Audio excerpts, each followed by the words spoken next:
Sehat Patrang, welcome back to Miporang, mini podcast Puskesmas Patrang.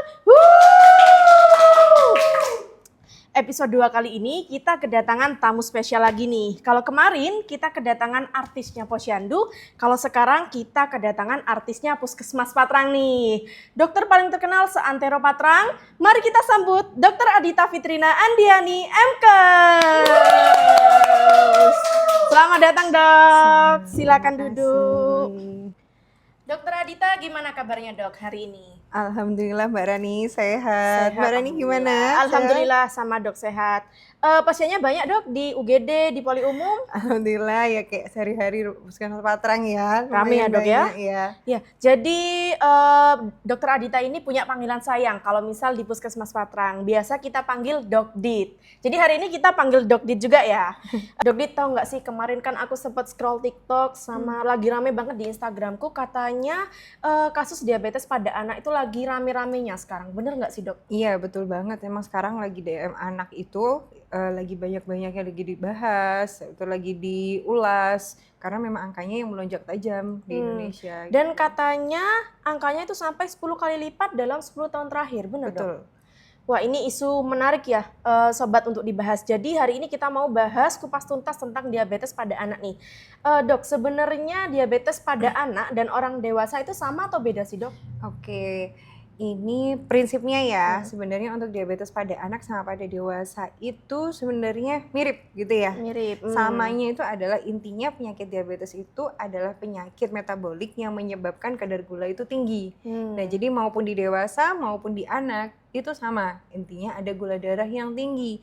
Cuman memang penyebabnya mungkin yang nanti kita bisa bedakan gitu. Kalau dewasa mungkin penyebabnya dari genetik bisa ya dok? Bisa. Genetik, terus pola makan, Betul. pola hidupnya juga ya kebiasaannya. Kalau pada anak dok, apa penyebab paling utamanya? Jadi pada dasarnya untuk diabetes itu maupun pada anak atau dewasa itu sebenarnya sama ya. Jadi sama-sama dia ini penyakit metabolik yang membuat kadar gula darah di badan itu tinggi. Jadi kalau prinsip penyakitnya sebenarnya sama, cuman memang penyebabnya yang berbeda mungkin di antara dewasa dan anak-anak gitu. Oh, kalau faktor yang meningkatkan resiko anak terkena diabetes itu apa aja dok? Ya jadi kalau di anak-anak sebenarnya segini, untuk anak-anak dan dewasa itu sama-sama bisa dari genetik. Nah kita ngomongin dulu ya, kalau sekarang kan kita sudah banyak AI, ada ChatGPT, sekarang kayaknya udah zaman udah canggih, banyak kita meskipun orang awam pun bisa cari-cari ya, diabetes itu ada dua. Ada yang diabetes tipe 1 dan ada juga yang diabetes mellitus tipe 2. Jadi kalau yang tipe 1 itu dua-duanya ini bisa dari genetik, bisa. Oh, baik tipe 1 maupun tipe 2? Maupun tipe 2, sama. Nah sedangkan untuk yang anak-anak cenderung itu kalau memang dia mulainya sejak kecil atau mungkin dari bayi, dari balita, itu biasanya kategorinya masuk ke diabetes tipe 1. Gitu. Dimana dia ini memang ada organ atau salah satu fungsi yang memang sudah bermasalah dari dia kecil. Gitu, kalau yang DM tipe 1. Sedangkan yang DM tipe 2, nah ini rusak sama-sama genetik ya, tapi yang DM tipe 2 ini dia mungkin kerusakan organnya ini karena memang pengaruh gaya hidup. Nah, kalau yang DM tipe 2 atau yang biasa sering dialami oleh orang dewasa atau orang tua, bahkan itu startnya bisa sekitar anak usia 10 tahun atau saat masa pubertas. Masih Itu usia bisa dini banget ya dok ya? Itu juga bisa masih usia dini, itu juga bisa dikatakan diabetes tipe 2. Nah ini karena faktor gaya hidup biasanya. Gitu. Karena makannya nggak dijaga, olahraganya jarang, kayak gitu. Kalau yang DM tipe 2 itu mungkin bedanya ya. Jadi kalau yang lagi sering-sering dibahas ini yang tipe 1 yang di DM anak itu yang tipe 1 itu. Jadi yang memang karena ada kerusakan fungsi dari insulin. Iya, berarti dari genetiknya ya dok ya? Iya. Nah dok, kalau tanda-tanda awal anak terkena diabetes itu bisa dilihat dari apanya dok? Oke, ini kita sama-sama ya. Jadi sebenarnya tanda-tanda diabetes pada anak maupun pada dewasa itu sebenarnya mirip. Nah cenderung kadang kalau pada anak-anak itu kayak nggak ketahuan gejalanya. Karena apalagi anak-anak itu kan lagi aktif-aktifnya ya. Benar. Tapi kalau prinsipnya memang kalau kita mungkin sebagai orang tua ya mungkin lebih memperhatikan. Yang pertama itu sama anak itu sering buang air kecil. Jadi kalau malam dia sering kebangun, jadi frekuensi kencingnya itu dia lebih sering daripada biasanya.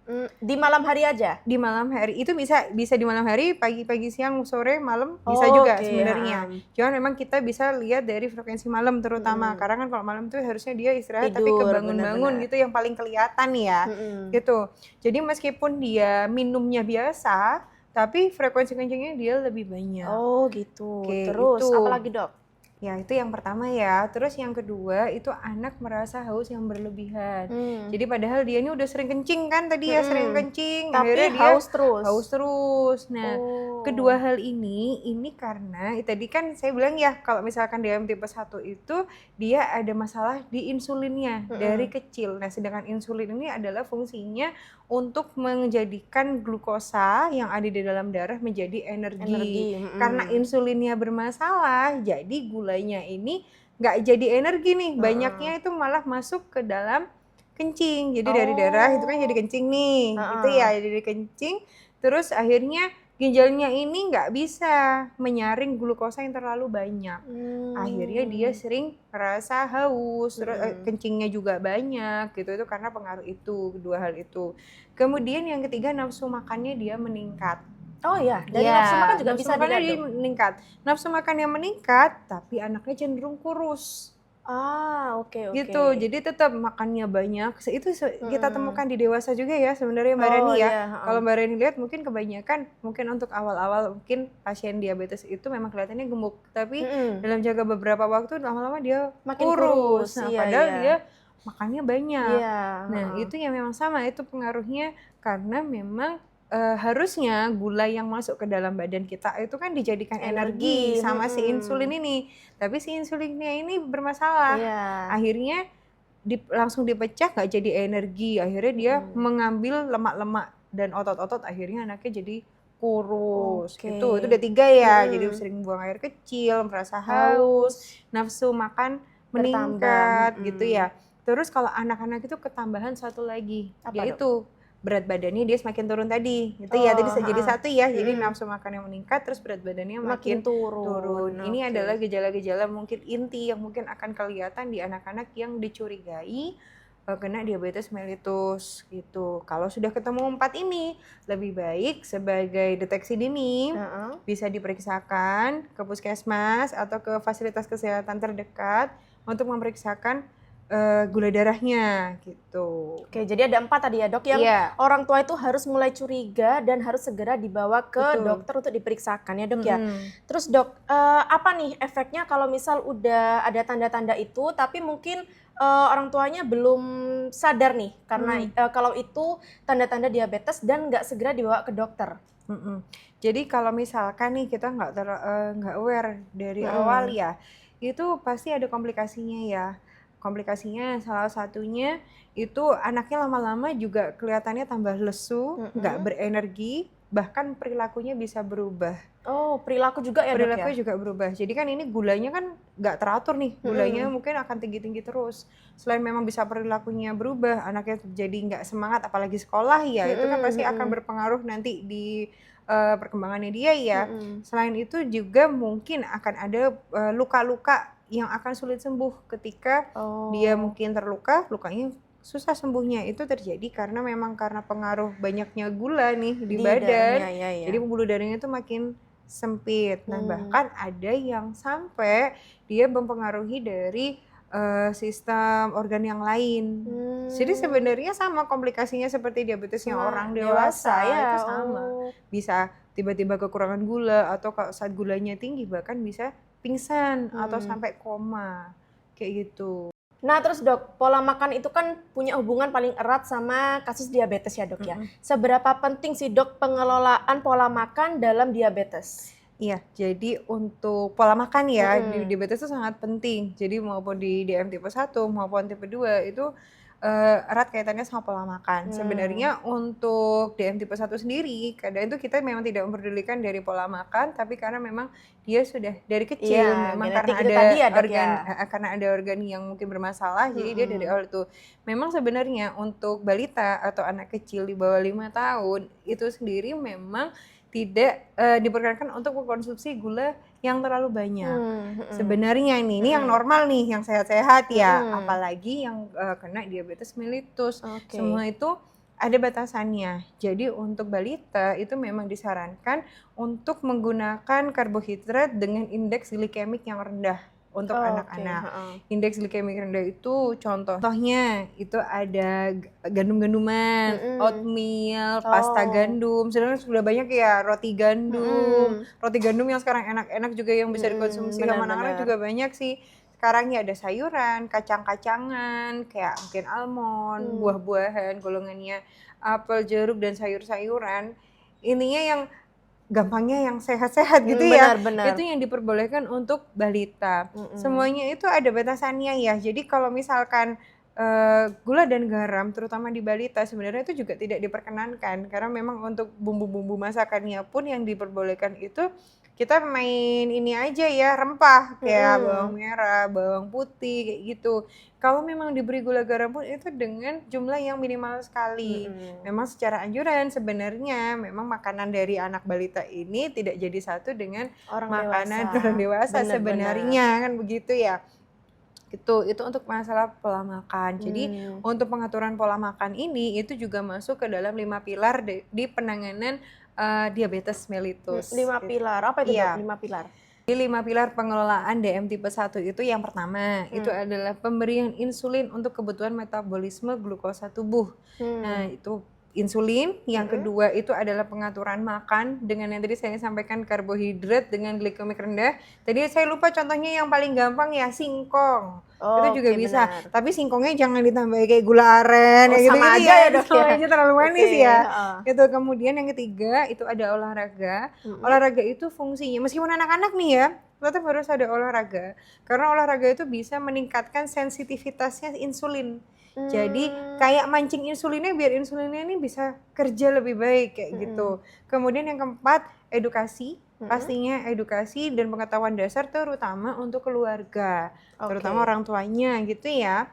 Karena itu pengobatan DM tipe 1 itu panjang bahkan seumur hidup. Yang kelima pemantauan gula darah secara mandiri di rumah. Gitu. Yang pertama tadi apa Dok? Penambahan insulin ya? Pemberian insulin. Itu yang disuntik kayak orang dewasa diabetes biasanya? Iya, nah itu yang Mbak Rani tadi kelupaan ya. Jadi untuk penanganan DM tipe 1 atau yang di anak ini, karena sekali lagi nih supaya teman-teman tahu ya, karena memang penyebabnya dia ini adalah ada memang organ atau bagian tubuh kita yang memang itu sudah dari awal tidak berfungsi dengan baik. Penanganannya ini langsung dikasih insulin. Tadi kan insulinnya nih, ya insulin yang ada di pankreas ini nggak bekerja nih gitu ya di DM tipe 1. Otomatis ini sudah tidak bisa menggunakan obat-obatan. Kalau di orang dewasa kayak atau mungkin yang DM tipe 2, dia ini kan insulinnya ini kan bukannya rusak tapi dia ada penurunan fungsi. Jadi mungkin biasa bisa ditambahin dengan obat-obat atau namanya sebutannya OAD, obat anti diabetes. Sedangkan untuk pada DM tipe 1 atau DM anak biasanya ini kita sudah tidak menggunakan obat-obatan minum, tapi langsung dengan suntik insulin. Jadi untuk membantu supaya metabolismenya itu kerjanya bagus. Karena kalau misalkan ini nggak diimbangi, ini kan masih anak-anak ya, masih masa pertumbuhan, masih masa perkembangan, masih sistem metaboliknya harus bagus-bagusnya. Kalau nggak diimbangi dengan itu pasti nanti akan bisa mempengaruhi dari pertumbuhan dan perkembangan si anak gitu. Iya. Terus Dok tadi juga ada pilar ketiga itu kalau nggak salah olahraga ya? Olahraga itu harus olahraga yang misal nih sepak bola atau berlari atau anak-anak kan aktif nih kayak cuman main lari-lari itu boleh nggak Dok? Bisa dikatakan olahraga nggak itu? Iya itu sifatnya sama ya, kita ya kalau olahraga itu kan berarti kita memang harus aktivitas fisik kan aktivitas fisik. Kalau cuman main yang cuma lari-larian tapi tidak ada ritmenya itu kan juga kurang ya. Jadi memang bisa tuh kalau misalkan memang anaknya hobi sepak bola, jadi yang dia sifatnya bisa ritmis sama dia lebih teratur olahraganya. Berarti emang yang pure fokus olahraga gitu ya? Olahraga itu bisa dirutinkan gitu. Terus Dok, tadi kan kita menyinggung tentang pola makan ya Dok ya. Kalau misal anaknya masih kecil nih, terus balita, biasanya kan memang itu sudah disiapkan oleh orang tua ya Dok. Istilahnya terjagalah makanannya dari gulanya, kemudian kandungan gizinya itu pasti bagus dari orang tua. Nah kalau sudah beranjak agak besar nih anaknya, misal TK atau SD itu kan sudah agak mulai tidak terpantau oleh orang tua. Jajannya, misal minum es teh atau apa yang gulanya sangat tinggi, betul. itu juga bisa mempengaruhi diabetes pada anak nggak, Dok? Nah, makanya ya kenapa kok sudah ada data nih, kenapa dalam 10 dekade terakhir itu DM Meningkat. anak itu meningkat. Karena kita juga tahu nih beberapa tahun terakhir ini es teh jumbo, es teh ini Bener. semua juga banyak ya. Jarak berapa meter ada gitu Bener, ya. boba itu ya, Dok ya. Iya, boba yang lagi viral itu kan itu sangat mempengaruhi Mbak. Jadi memang kayak yang saya bilang tadi, kalau pada anak-anak itu dia untuk resistensi untuk penurunan glukosanya itu dia sangat rendah. Jadi memang seharusnya anak balita itu tidak diberikan gula terlalu banyak. Oke. Kalau dari literatur ya kemungkinan nanti mungkin teman-teman ada yang punya literatur lain atau ada koreksi sedikit nanti bisa komen ya di podcast kita ya. Kalau dari saya baca maksimal anak-anak itu dalam sehari 5 sendok teh gula. Nah, itu maksimal ya. Terus pagi yang memang harus diperhatikan kalau masalah jajan nih.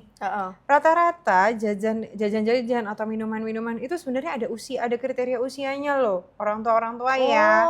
Oke. Jadi banyak tuh susu-susu yang kebanyakan ada yang anak-anak tuh kan udah nggak mau susu ini ya, susu apa namanya? Bubuk. Ya, susu bubuk ya gampang ya. Kalau susu bubuk itu kan biasanya sudah ada usianya. Ya kan, usia sekian itu insya Allah untuk kandungan gulanya juga sudah disesuaikan. Tapi sekarang banyak orang tua yang nggak mau ribet. UHT itu ya, Dok ya, kemasan. Akhirnya susu UHT dan kemasan yang Bapak Ibu perlu tahu, susu UHT atau kemasan itu diperuntukkan untuk minimal anak usia 2 tahun. Minimal. Jadi kurang dari itu nggak boleh gitu. Apalagi itu ada rasa-rasanya. Benar, ada yang rasanya, disukai itu ya, Dok ya. Ada rasanya itu pasti menambah tingkat gula juga gitu. Berarti emang itu ya PR-nya orang tua yang paling besar itu ya, mengkontrol jajanan yang dikonsumsi oleh anak-anaknya di luar rumah, dan itu pastinya sulit banget.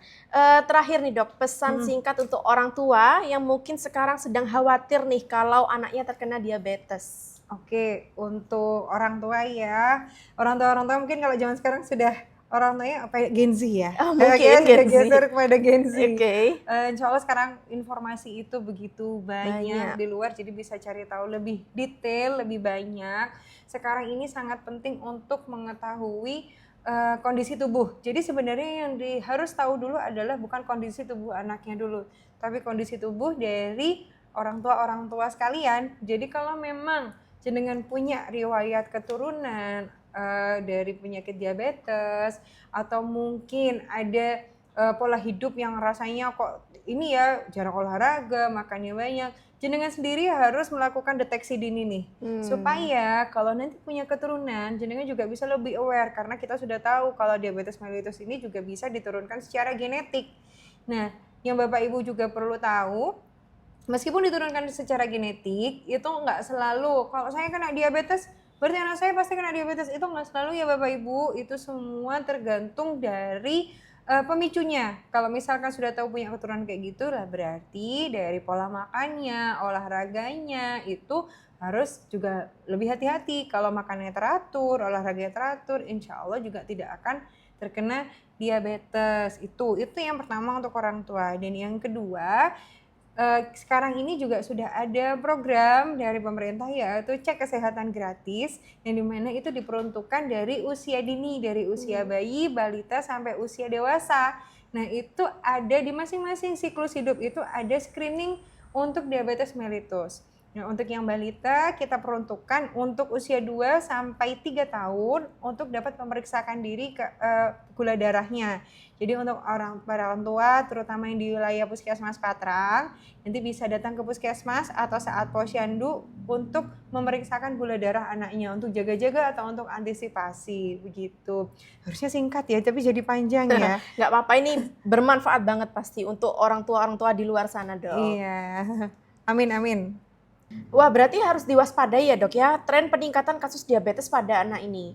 Bener banget Mbak Rani, maaf ya, tadi aku ada kelupaan nih satu gejala, yaitu warna kulit anak menghitam. Menghitam, jadi, Dok? Iya, menghitam. Jadi biasanya ini menghitam di area lipatan tubuh, jadi lebih gelap dan tebal, seperti di leher, mungkin di lipatan ketiak, di lipatan paha.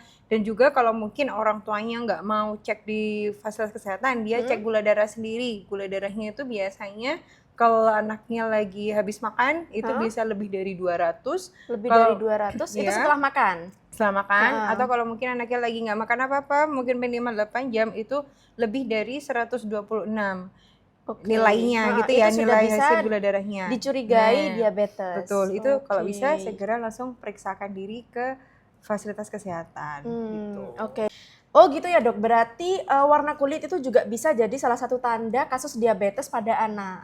Dan itu bisa diwaspadai ya Bapak Ibu semuanya. Dan juga sekarang untuk kasus diabetes pada anak ini Kemenkes juga sudah memberikan respon, yaitu dengan mengeluarkan Nutri Level pada makanan olahan.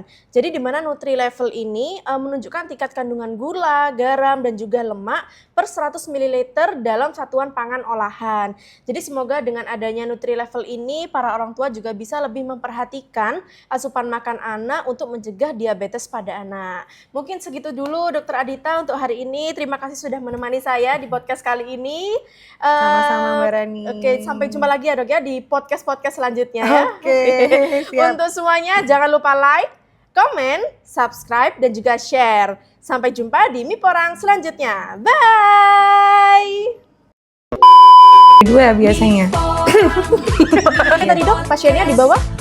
Di bawah. Sendiri. Yuk, yuk. Itu tuh sangat penting ya Mbak ya. Ya. Bye.